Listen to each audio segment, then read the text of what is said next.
நீங்கள் பார்த்துக் கொண்டிருப்பது உங்கள் விஜய். அனாதையா இருந்தாலும் ஏதோ நல்ல குடும்பத்துல பிறந்த பொண்ணுதான் ஷாலினி.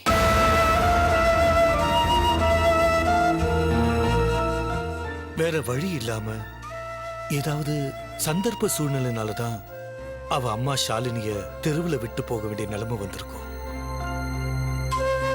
ஷாலினியோட அம்மாவுக்கு அப்படி ஒரு சூழ்நிலை உருவானதுக்கு ஒரு அயோக்கியன்தான் காரணமாயிருப்பான். கள்ளம் கபடம் தெரியாத அந்த அப்பாவி பொண்ணை அனாதையா தூக்கி போட்டுட்டு எவனாவது இப்ப இவதான் என் பொண்ணுன்னு சொல்லி என் கண் முன்னால வரட்டும். அவனுக்கு இருக்கு. பொண்ணோட சுகத்தை அனுபவிச்சுட்டு அவளை ஏமாத்திட்டு வாழ்க்கையை கேள்விக்குறியாக்கிட்டு போனவன் ரொம்ப மோசமானவனாதான் இருப்பான். ஆமா, அவனோட தலைவிதிய கடவுள் ஏற்கனவே முடிவு செஞ்சிருப்பார். அந்த பொண்ணோட சாபம் அவனை சும்மா விடாது. அவனுக்கு கண்டிப்பா தண்டனை கிடைக்கணும். கண்டிப்பா கிடைக்கணும் சார். ஏன் சார், ஷாலினியோட முகம் உங்க மனசுல பதிஞ்சிடுச்சுன்னு சொன்னீங்களே, அவளை வச்சு உங்க கற்பனையில ஒரு கதையை பண்ணணும்னு தோணுமே? ஆமா, ஒரு புது கதை எழுத போறேன். அதுக்கு பேரும் கிடைச்சிருச்சு.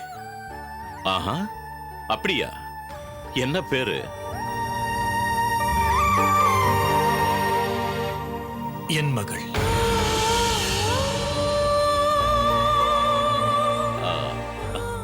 என் மகள். Super sir, super. ரொம்ப நல்லா இருக்கு. இது வரைக்கும் உங்க கதைகள் எல்லாத்துலயுமே இதுதான் சூப்பர் டைட்டில். ரொம்ப நல்லா இருக்கு சார். ஆமா சார், என் மகள். இதுல ஹீரோயின் பொண்ணு, அது தெரிஞ்சு போச்சு.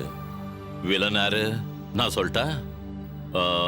அந்த பொண்ணோட அம்மாவை ஏமாத்திட்டானே அவன் தானே? கதை போற போக்க வச்சுதானே முடிவு பண்ண முடியும். இல்ல சார், உங்க கதையில ட்விஸ்ட் அப்படியே போகட்டும். அப்பதான் கதை நல்லா இருக்கும். அவனையே வில்லனா வையுங்க. சரி. அப்புறம் ஷாலினி அவட்ட ஒரு சொல்லிடுங்க. மணிபாரதிங்கிற ஒரு எழுத்தாளர், அவர் எழுத போற புது கதையோட ஹீரோயின் ஷாலினி தான். நீங்க எழுதுற கதையில ஹீரோயின் கேரக்டர் ஷாலினி அப்படின்னு நாங்க ஷாலினி கிட்ட சொல்லணும், அவ்வளவுதானே? சொல்லிடுறோம். நான் ரொம்ப நேரமா பேசிட்டு இருக்கேன்னு நினைக்கிறேன். அப்புறமா பேசுறேங்க. வச்சுட்டேன். பாய். பாய். என்னங்க, ஷாலினி வச்சு கதை எழுத போறாராமா? ஆமா, அதுல ஷாலினி தான் ஹீரோயினா. அப்ப வில்லன் வேற யாரு? அவனே தான். எங்க, எனக்கு ஒரு சந்தேகம். ஒருவேளை ஷாலினிய பத்திலாம் தெரிஞ்சுக்கிட்டு தான் இந்த ஆள் இந்த மாதிரி எல்லாம் நம்ம கிட்ட பேசுறானோ? சான்ஸே இல்ல. ஷாலினி பத்தி தெரிஞ்சிருந்தா அவளை வச்சு இவன் கதை பண்ணுவானா? நோ. சரி விடு, அவன் எதை வேணா எழுதட்டும். அவன் இனிமே ஷாலினிய பார்க்க அடிக்கடி நம்ம வீட்டுக்கு வருவானா? அவன் வரும்போதெல்லாம் நான் ராகவனா நடிக்கணும், நீ ராகவன் பொண்டாட்டியா நடிக்கணும். கமலா, சினிமாவிலையோ டிவிலையோ நடிச்சா பணம் கிடைக்கும், பேரும் கிடைக்கும். இவங்கிட்ட நடிச்சா என்ன கிடைக்கும்? ஒண்ணும் கிடைக்காது. கிடைக்காதுல்ல. அவனோட பேசி தலைவலி வந்துடுச்சு. சூடா ஒரு காஃபி கொண்டு வா. கொண்டு வா. கல்லல் சார், என்ன நடிகன் ஆக்கிட்டீங்க. சரி. என்ன புலம்புறேன் நானு? ஐயோ, என் மகள். டைட்டில பாரு, கதை எழுதுறானா கதை. ராஸ்கல். அந்த கதை எழுதுற கையை ஒடிச்சு போட்டாதான் நடக்கும். அதுக்கப்புறம் தான் அவன் எழுதாம இருப்பான். மானம் கெட்டவன். எழுதுறது ஒண்ணு, செய்யறது ஒண்ணு. இதெல்லாம் அவனுக்கு ஒரு வேடிக்கை, பொழுதுபோக்கு. இருக்கலாம் சார். ஆனா ஷாலினியோட முகம் அவன் மனசுல ஆழமா பதிஞ்சிருக்கு. அவன் மனசு அந்த அளவுக்கு ஈர்த்திருக்கு. அந்த பொண்ணோட முகம் அந்த அளவுக்கு டிஸ்டர்ப் பண்ணிருக்கு சார். அதெல்லாம் ஒண்ணு இல்லை தானே. கதை எழுதுறதுக்கு அவனுக்கு ஒரு முகம் தேவை. அந்த உருவத்து மேல அவனுக்கு ஒரு சிம்பத்தி இருக்கு. நாளைக்கே ஷாலினி அவனோட பொண்ணுன்னு தெரிஞ்சா அந்த நிமிஷமே இதையெல்லாம் தூக்கி போட்டுட்டு அந்த பொண்ணை கொலை செய்ய வந்துருவான். ஆஹா, நான் ஒத்துக்க மாட்டேன் சார். வாழ்க்கை, அனுபவம், வயசு இது எல்லாமே அவனுக்குள்ள ஒரு பக்குவத்தை ஏற்படுத்தி இருக்கலாம் இல்லையா? எனக்கு அதுல நம்பிக்கை இல்லை தானா. எழுத்தாளனோட மனசு எப்பவுமே இளமையாத்தான் இருக்கும். அவன் மனசுக்குள்ள ஒரு காதல் இருக்கு. காதல் என்ன, வக்ர புத்தி. சாகர வரைக்கும் அவன் குணத்தை மாத்தவே முடியாது. எவ்வளவு கோபம் வருது சார் உங்களுக்கு. அப்போ அவன் ஒரு நல்ல எழுத்தாளன் மட்டும் இல்ல, நல்ல காதலன் கூட சொல்றீங்களா? தானா ஏதாவது சொல்ல போற? கோச்சிக்காதீங்க சார், கோச்சிக்காதீங்க.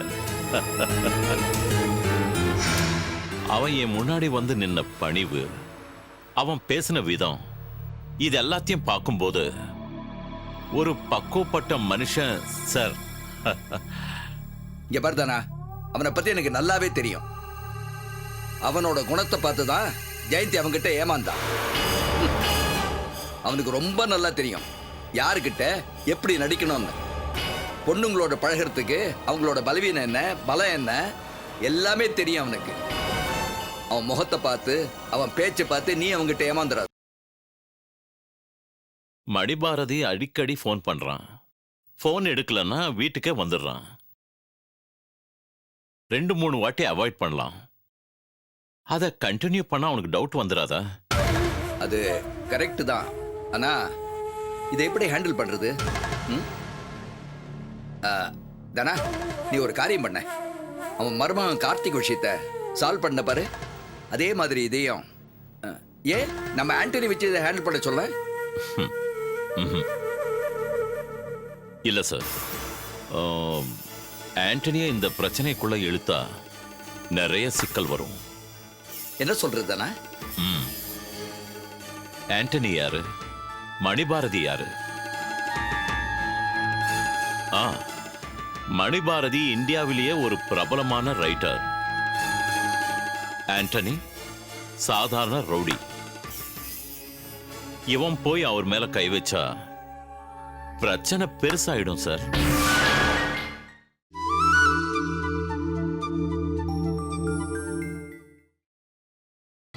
நீங்கள் பார்த்துக் கொண்டிருப்பது உங்கள் விஜய்.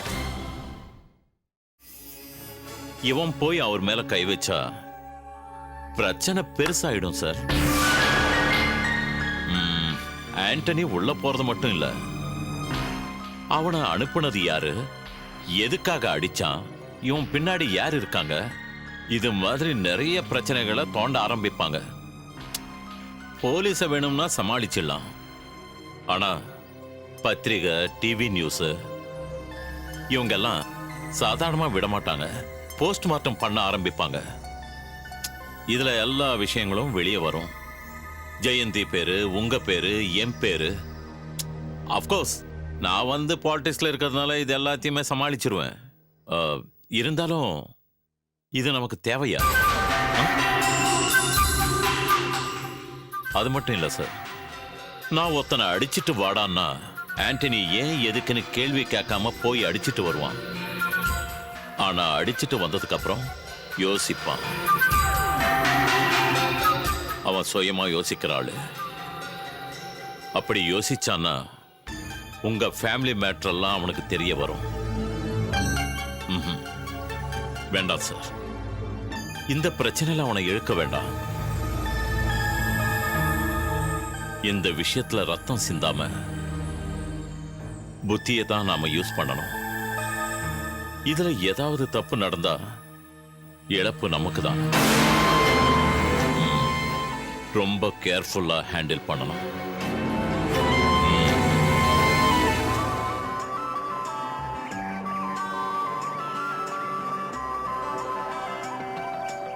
என்னத்த கோயிலுக்கு போய் அங்கேயே உட்காந்துட்டீங்களா? இவ்வளவு லேட்டா வரீங்க? ஆமாம்மா, இங்கே வீட்டில் அடைஞ்சு கிடந்து என்ன பண்றது? இந்தா குங்குமம் எடுத்துக்க.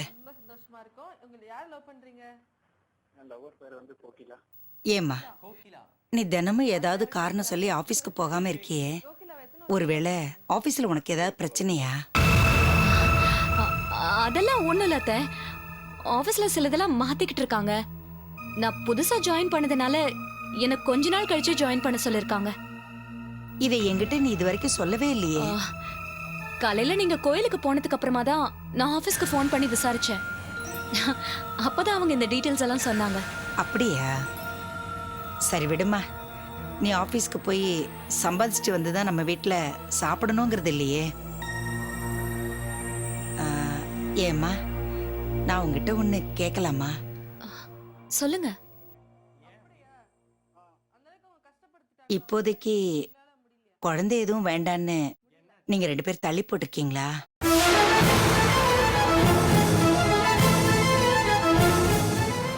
இல்ல உனக்கும் மகேஷுக்கும் மறுபடியும் ஏதாவது பிரச்சனையா? அப்படிலாம் ஒண்ணும் இல்ல அத்தை. நாங்க ரொம்ப சந்தோஷமா தான் இருக்கோம். அப்போ எதுக்கும் ஒரு வாட்டி டாக்டர் கிட்ட செக்அப் பண்ணிட்டு வரலாமேம்மா. நான் ஏன் சொல்றேன்னா, முத தடவை உனக்கு அபார்ஷன் ஆயிடுச்சு. அதுவும் சாதாரணமா ஆகல. பாய்சன் கலந்த ஸ்வீட் சாப்பிட்டதுனால தானே ஆயிடுச்சு. அதனால ஏதாவது பிரச்சனை இருக்குதான்னு செக்அப் பண்ணிக்கிறது நல்லது தானேம்மா.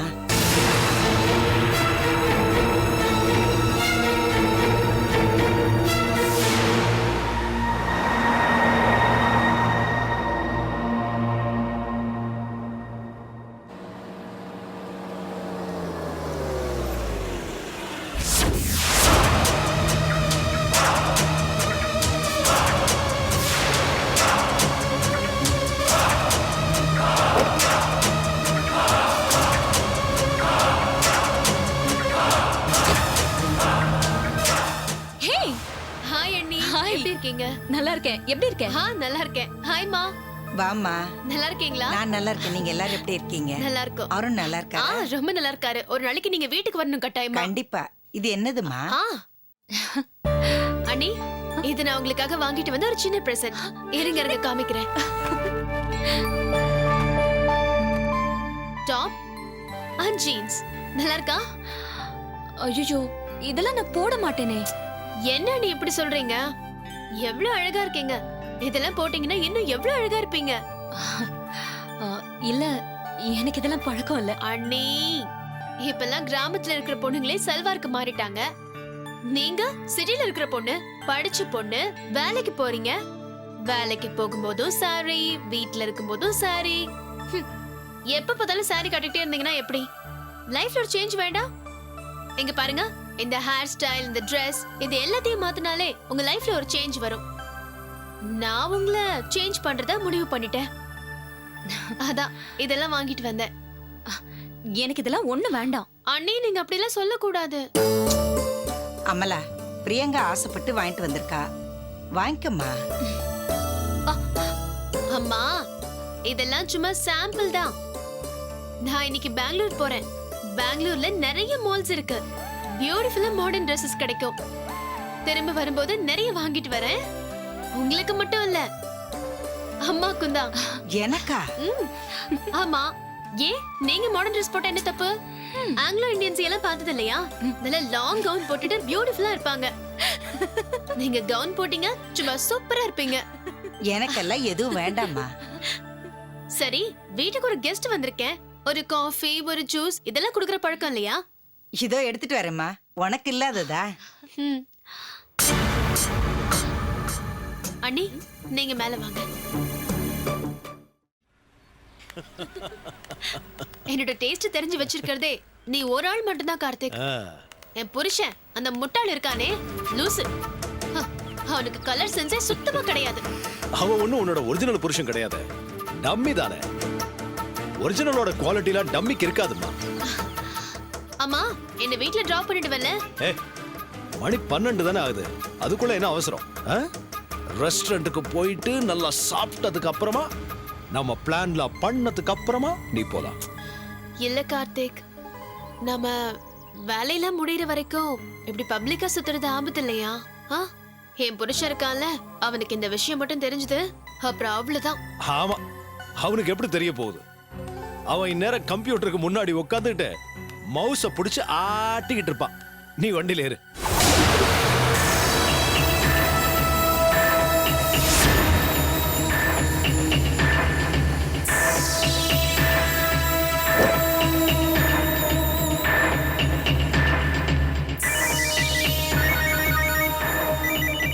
ஏய் வேடா, அப்புறம் கூப்பிடுறேன். நீ ஏறு சொல்லி.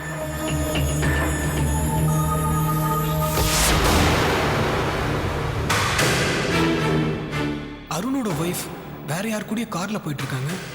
யாரா இருக்கும்? அருண் கிட்ட இத பத்தி சொல்லலாமா வேணாமா?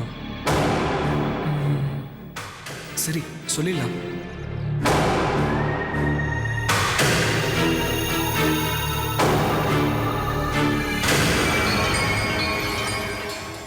டேய் அருண், எங்க இருக்க இப்போ?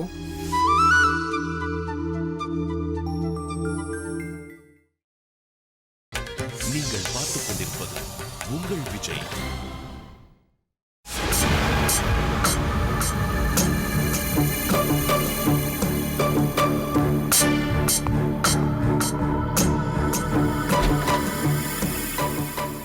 அருண், நீங்க எப்போ வந்தீங்க? இவ்வளோ நேரம் நீ எங்க போயிட்டு வர? அது நான் கொஞ்சம் ஷாப்பிங் போயிட்டு வரேன். காலையில கூட என்கிட்ட ஷாப்பிங் போறதா சொல்லவே இல்லை. சரி, யார் கூட ஷாப்பிங் போயிட்டு வர?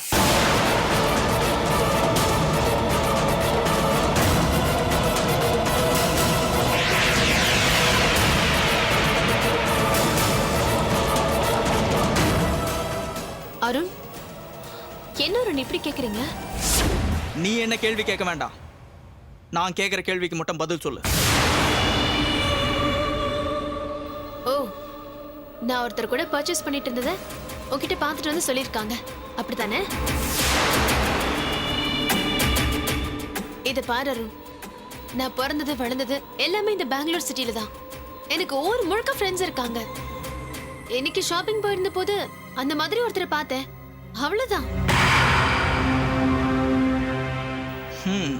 ஓகே, ஷாப்பிங் போனேன், அங்க தற்செயலா உன் ஃப்ரெண்டை மீட் பண்ண, அதெல்லாம் ஓகே. ஆனா அதுக்கப்புறம் நீ எதுக்காக அந்த ஆள் கூட கார்ல போன?